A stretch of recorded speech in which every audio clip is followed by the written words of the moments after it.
Halo Sobat Engineer, malam ini saya akan bahas tentang SOP BIM PUPR tahun 2024. Sebelum memulai BIM itu ada baiknya kita paham SOP yang diterapkan di PUPR. Jadi kedepannya kalau udah ada bahasan kita terapkan BIM, jadi kawan-kawan sudah tahu sedikit mengenai SOP yang ada di PUPR. Nah, SOP ini ditandatangani tanggal 13 Desember 2024, sorry. Jadi ini mengatur tentang BIM pada fase perencanaan, lelang, konstruksi hingga operasional maintenance. Jadi kalau dilihat hampir seratusan lebih halaman SOP ini yang harus dibedah satu persatu. Nah, materi malam ini saya share itu dari materi sosialisasi BIM PUPR yang disampaikan pihak PUPR waktu itu. Jadi saya share sedikit ke kawan-kawan. Jadi definisi BIM menurut SOP ini adalah, jadi BIM itu dianggap sebuah proses untuk menyusun dan mengelola seluruh data dan informasi di setiap siklus konstruksi secara digital berbasis 3D. Nah, dengan prinsip kolaborasi. Jadi BIM itu menekankan pada prinsip kolaborasi.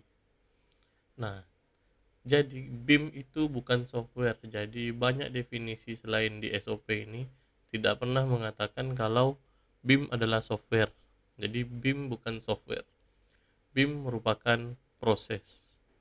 Dan ujungnya proses ini bisa kolaborasi secara real time. Nah, dalam SOP ini seluruh fase konstruksi di sini ditulis adalah sidlakom digital. Jadi disingkat ini karena semua fase life cycle project itu sudah harus berkolaborasi dan terimplementasi dengan pendekatan BIM. SID itu sidlakom ini, jadi tahap SID, survei, investigasi, desain.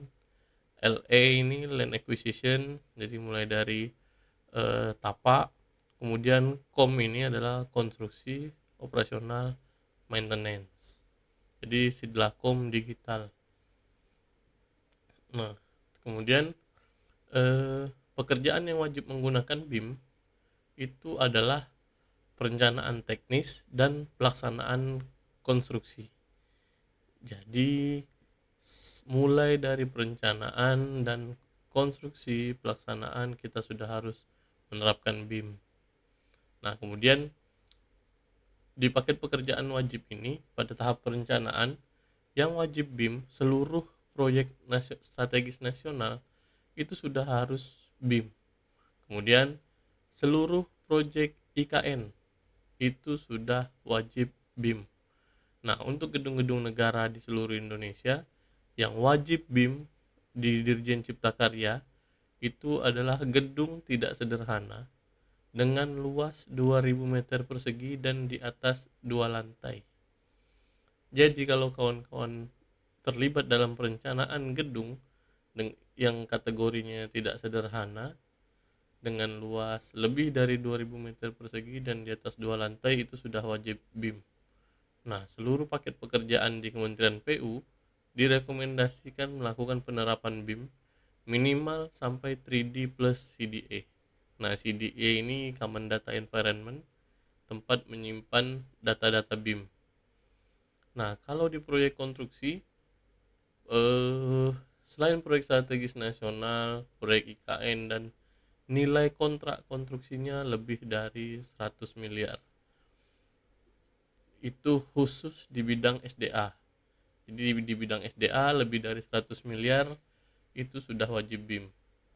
Nah, untuk yang di Cipta Karya, di bangunan negara dengan klasifikasi khusus. Nah, apa itu klasifikasi khusus? Kalian bisa mengacu ke Permen PU tentang klasifikasi bangunan gedung. Dan di atas 2000 meter persegi dan di atas 2 lantai sudah wajib BIM.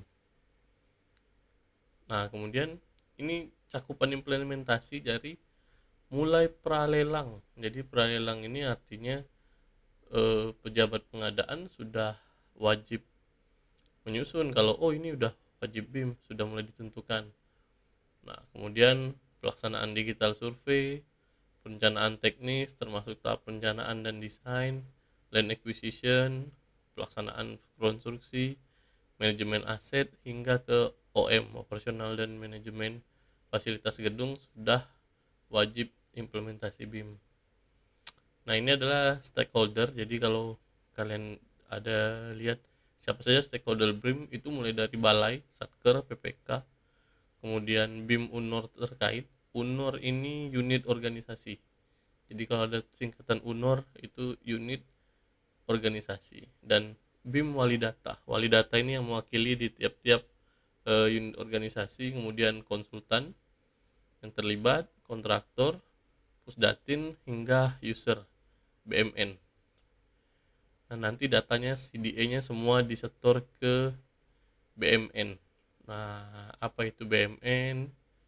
BMN itu barang milik negara. Jadi semua barang yang dibeli atau diperoleh atas beban anggaran pendapatan APBN itu atau berasal dari perolehan lainnya yang sah itu dianggap BMN, barang milik negara. Nah, kemudian alur implementasi BIM. Jadi pada tahap penilaian dan kebutuhan penilaian dan penentuan kebutuhan. Jadi PPK itu sudah menyiapkan template BEP. BEP ini Building Execution Plan. Nah, kemudian PPK mengupload air, referensi, template BEP, kriteria evaluasi ke dalam CDA. Nah, hal-hal yang ini nanti kalian akan pelajari satu persatu, bisa dibaca di SOP. Nah, air itu Exchange Information Requirement, jadi seperti dokumen persyaratan BIM. Jadi kebutuhan informasi bagaimana BIM diimplementasikan pada proyek yang disyaratkan ada di dokumen AIR ini, Exchange Information Requirement.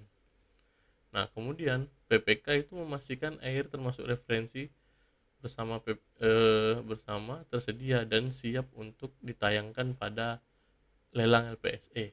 Jadi nanti pada proses lelang sudah ada namanya template BEP AIR. Nah, ini yang harus kawan-kawan pelajari, bagaimana menyusun BEP. Kemudian penentuan kebutuhannya itu pembentukan tim BIM oleh Kabalai, penyusunan dokumen seperti OIR, AIR, PIR. Apa ini dokumen? Contohnya AIR.